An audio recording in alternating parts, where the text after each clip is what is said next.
عبدالعزیز رحیم آبادی ضلع مظفر پور بہار کی ایک بستی رحیم آباد سے تعلق رکھنے والے تھے۔ روب کا عالم یہ تھا کہ محل کے سامنے سے، کوٹھی کے سامنے سے انگریز بھی گزرتا تو اپنی ٹوپی اتار لیتا۔ بڑی خصوصیت ان کی یہ کہ وہ لڑنے بڑھنے والے آدمی تھے، یعنی مقدمہ بازی ان کو آتی تھی۔ تو اگر جائیں گے نا مرشد آباد، مشہور ضلع ہے بنگال کا، تو پورا کا پورا ضلع کیا ہے؟ اہل حدیثوں سے بھرا ہوا ہے۔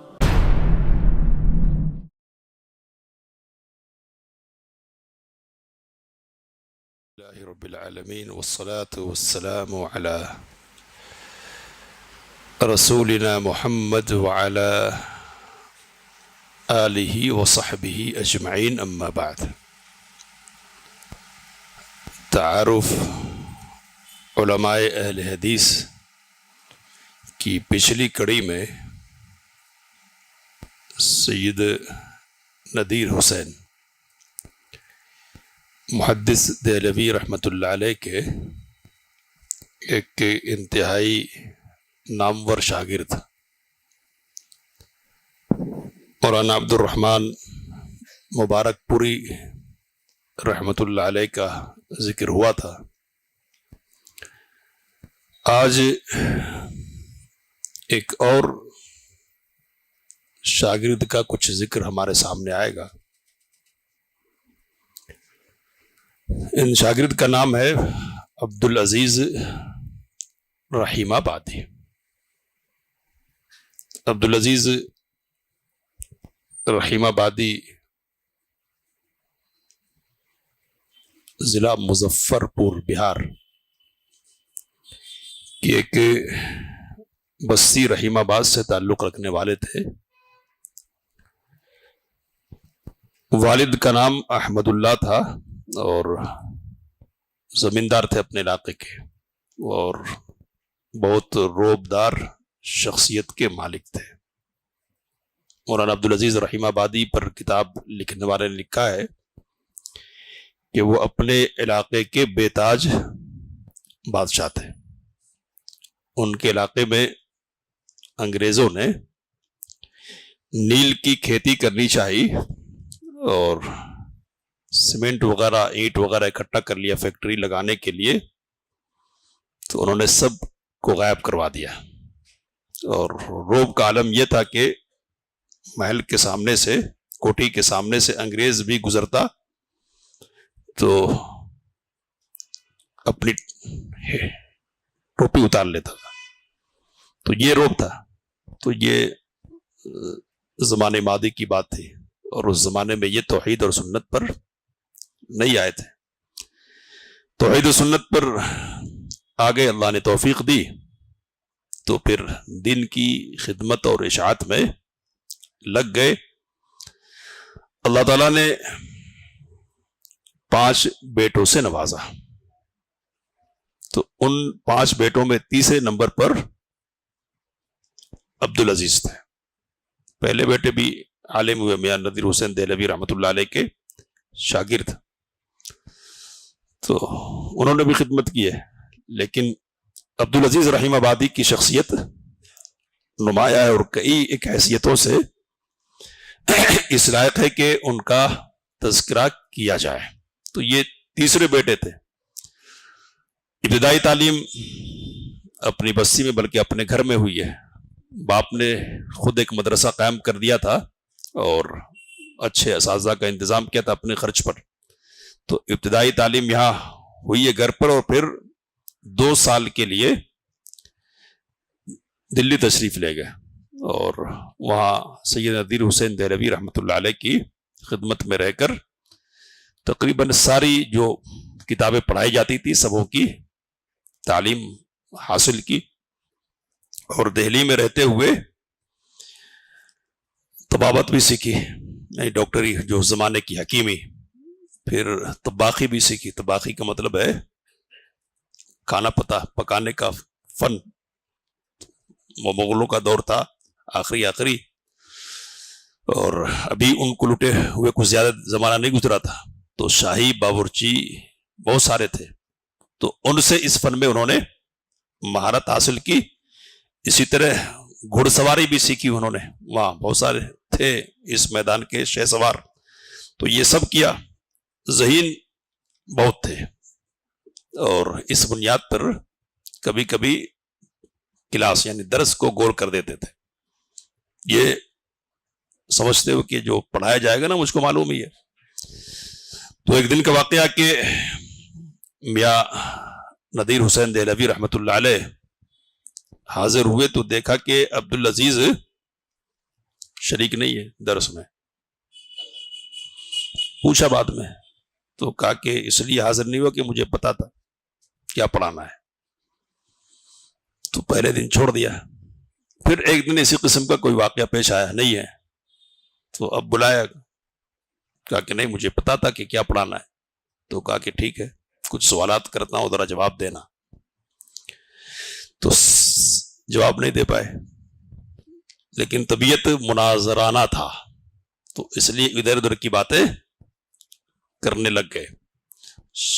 استاد نے کہا کہ جب ہم کلاس میں کتاب پڑھ رہے ہوتے ہیں نا تو پڑھانے کے دوران کئی ایک بحثیں ادھر ادھر کی بھی آتی ہیں جو کتاب میں نہیں ہوتی ہے، تو اس لیے یہ سمجھنا کہ مجھ کو آتا ہے اس سمجھ کی بنیاد پر کلاس کو چھوڑنا نہیں چاہیے۔ اور فارسی کا ایک شعر پڑھا کہ ہر بیچ گما مبر کی خالص، ہر جنگل کے سلسلے میں یہ گمان نہیں کرنا چاہیے کہ خالی ہی ہے، ممکن ہے کہ کہیں شیر سو رہا ہو، ہے نا، تو یہ نہیں سمجھنا کہ مجھ کو سب آ رہا ہے، کوئی نئی بات سیکھنے کو مجھ کو نہیں ملے گی۔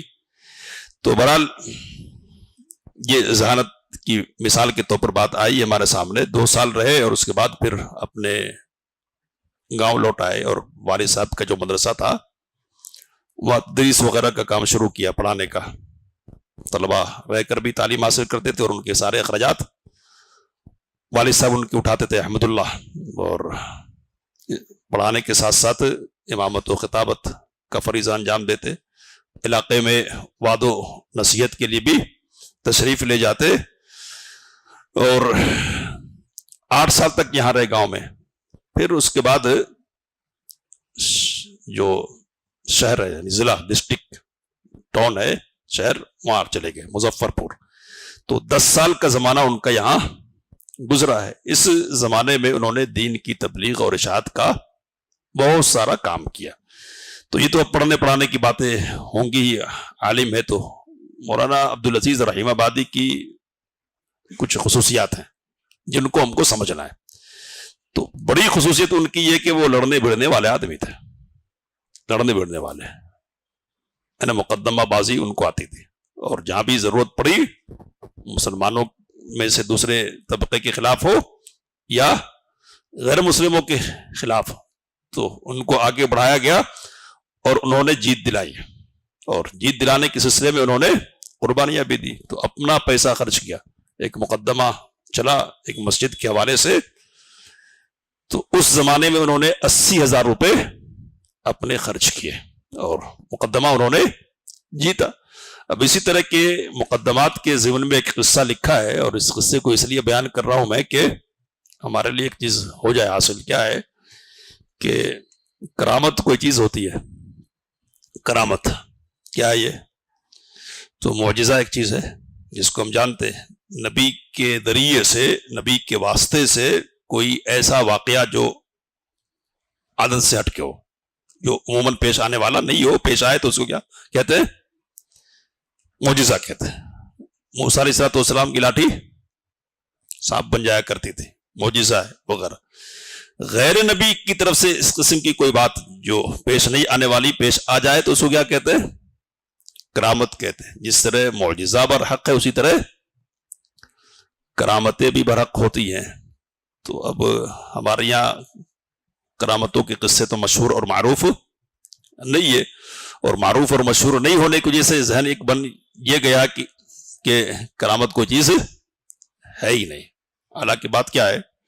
تو اہل سنہ والجماع کے عقائد میں سے یہ بات بھی ہے کہ اولیاء کی کرامتیں کیا ہیں؟ برحق ہے، یعنی صحیح بنیاد پر شرعی اصولوں کے مطابق کوئی چیز پیش آتی ہے، اس کو رد کرنے کی کوئی وجہ نہیں ہے، تو پھر اس کو تسلیم کرنے میں کوئی حرج کی بات نہیں ہے. تو مولانا عبدالعزیز رحیم آبادی رحمہ اللہ کے ساتھ ایک کرامت پیش آئی. کیسی کرامت تھی؟ تو مقدمہ لڑنا ہے، جن صاحب کو مقدمے کی ذمہ داری دی گئی ہے وہ عین وقت پر حاضر ہو رہے ہیں اور کہہ رہے کہ کل مقدمے کے لیے جانا ہے، لیکن مقدمے کے لیے درکار جو رقم ہے نا اپنے پاس آئی نہیں. تو انہوں نے اپنے ایک ساتھی سے کہا کہ ان کو ناشتہ کرواؤ، اور ناشتہ کروانے کے بعد پھر میرے پاس لے کر آؤ. تو ناشتہ کروایا اور لے کر گئے. تو ایک صندوق انہوں نے کھولا، اس میں سے روپوں کی گڈی نکال کر دے دی. کہتے ہیں وہ صاحب کہ اس زمانے میں مولانا کے پاس کچھ پیسہ ویسا تھا نہیں، لیکن کدھر سے آئے؟ تو یہ جو روپوں کا نکلنا ہے نا، یہ کیا ہے؟ یہ کرامت ہے نا. تو کرامت بھی پیش آئی ہے. کئی ایک مسجدیں ایسی تھی، اہل حدیث اور حنفیوں کے درمیان جھگڑا، تو اس میں آگے بڑھ کر انہوں نے کامیابی حاصل کی. کئی موقعوں پر ایسا ہوا کہ مسجد حکومت کے سلسلے میں زیر اعتاب ہے، یعنی ضرورت پڑ رہی ہے. مظفر پور ریلوے اسٹیشن ہے، وہاں اب بھی ایک مسجد ہے قائم. تو ریلوے اسٹیشن قائم کرنے اور پٹریاں بچھانے کے لیے بیچ میں مسجد آ رہی ہے. تو مینیجر ریلوے کا اس وقت کا جو بڑا تھا وہ خود آیا کہ دوسری جگہ منتقل کر دیں گے، بہت زمین دیں گے اس کے بدلے. تو مولانا کہ نہیں، ہمارے یہاں قاعدہ یہ کہ ایک جگہ جب مسجد بن گئی ہے تو اب اس جگہ سے ہٹے گی نہیں. تو آپ ادھر ادھر کر لیں لیکن یہ مسجد تو یہی رہے گی. تو وکالت کی انہوں نے، مسجد اب بھی قائم ہے. دربھنگہ ایک شہر ہے بہار میں، وہاں ایک قلعہ ہے چھوٹا ہے نا، مہاراجہ دربھنگہ کا. تو وہ قلعہ بنایا جا رہا تھا. تو قلعہ بنانے کے لیے جو چار دیواری قائم ہونی ہے، اس چار دیواری کو صحیح رخ پہ رکھنے کے لیے ایک چھوٹی سی مسجد بیچ میں آ رہی تھی. تو اب یہ کوشش ہو رہی ہے کہ اس مسجد کو نکال دیں گے، دوسری جگہ منتقل کر دیں گے. یہاں بھی لوگوں نے مولانا رحیم آبادی کو آگے بڑھایا اور انہوں نے وکالت کی اور قائل کیا کہ نہیں، مسجد تو یہاں سے نہیں ہٹے گی، آپ اپنی دیوار کو تھوڑی ٹیڑھی کر لیں. تو وہ ٹیڑھی دیوار اب بھی موجود ہے، مسجد بھی موجود ہے. تو اس طرح کے کئی واقعات ہیں ان کی زندگی میں. اب جھگڑے کا ایک میدان ہے، مناظرے کا میدان، مناظرے کا. تو اہل حدیثوں کی تاریخ میں ایک مناظرہ بہت مشہور ہے جس کو مناظرے مرشدہ آباد کہا جاتا ہے. کئی دنوں تک یہ مناظرہ احناف اور اہل حدیثوں کے درمیان چلتا رہا. احناف کی طرف سے روزانہ کی بنیاد پر مناظر بدلا کرتا، ہر روز ایک نیا. تو ایک تفسیر حقانی، ایک مشہور تفسیر ہے عبدالحق حقانی، تو وہ بھی مناظروں میں سے بڑے علماء میں سے احناف کے. تو یہ مناظرہ کئی دنوں تک چلتا رہا. ساتھ میں کئی علماء تھے، مولانا سید احمد بلارسی وغیرہ، لیکن مناظر کی حیثیت سے مولانا رحیم آبادی اہل حدیثوں کی طرف سے نمائندگی کرتے رہے. تو نمائندگی کی انہوں نے، سب کو شکست دی. کس مسئلے پر تھا یہ؟ تقلید کے مسئلے پر. تقلید، فاسألوا اہل الذکر ان کنتم لا تعلمون. اس کی ایسی تشریح کی کہ عوام اور علماء سب دنگ رہ گئے. اور بڑی بات یہ ہے کہ اس مناظرے میں مولانا رحیم آبادی کے استاذ محترم شیخ الکل فی الکل میاں سید نذیر حسین دہلوی رحمۃ اللہ علیہ موجود تھے. انہوں نے شاگرد کی پیٹھ تھپتھپائی اور شاباشی دی کہ تم نے زبردست مقابلہ کیا ہے. تو اس مناظرے کی بنیاد پر کیا ہے؟ اب یہ مناظرہ مرشد آباد کے نام سے یہ مناظرہ اب کتابی شکل میں بھی موجود ہے. اس مناظرے کی بنیاد پر اس وقت 10,000 لوگوں نے مسلک اہل حدیث قبول کیا تھا. 10,000. اب اگر جائیں گے نا مرشد آباد، مشہور ضلع ہے بنگال کا، تو پورا کا پورا ضلع کیا ہے؟ اہل حدیثوں سے بھرا ہوا. وہ شاید اکا دکا ادھر ادھر کچھ لوگ ملیں گے جو غیر اہل حدیث ہوں گے، سب کے سب کیا ہے؟ تو یہ مولانا رحیم آبادی کی خدمت میں سے ہے کہ ایک بڑا مناظرہ انہوں نے جیتا. اس مناظرے کی بنیاد پر علاقے کے لوگوں میں ان کی علمیت کی دھاک جمی اور لوگ ان سے متاثر ہوئے مناظرے کی بنیاد پر 10,000 لوگ اہل حدیث ہو گئے اور باقی اور خدمات چلتی رہی تو کتنے لوگوں نے مسلک اہل حدیث قبول کیا۔ 1906 میں آل انڈیا اہل حدیث کانفرنس قائم ہوئی۔ جماعت اہل حدیث کے افراد تھے موجود یہاں ہندوستان میں، ان کی اپنی اپنی محنتیں تھی، لیکن یہ محنتیں کیا تھی؟ منتشر تھی، یعنی بکھری ہوئی تھی۔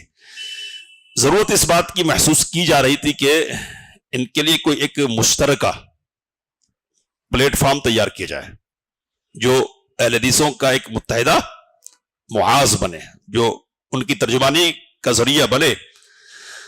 شیخ الاسلام ثناء اللہ امرتسری رحمت اللہ علیہ اس سلسلے میں بہت فکر مند تھے۔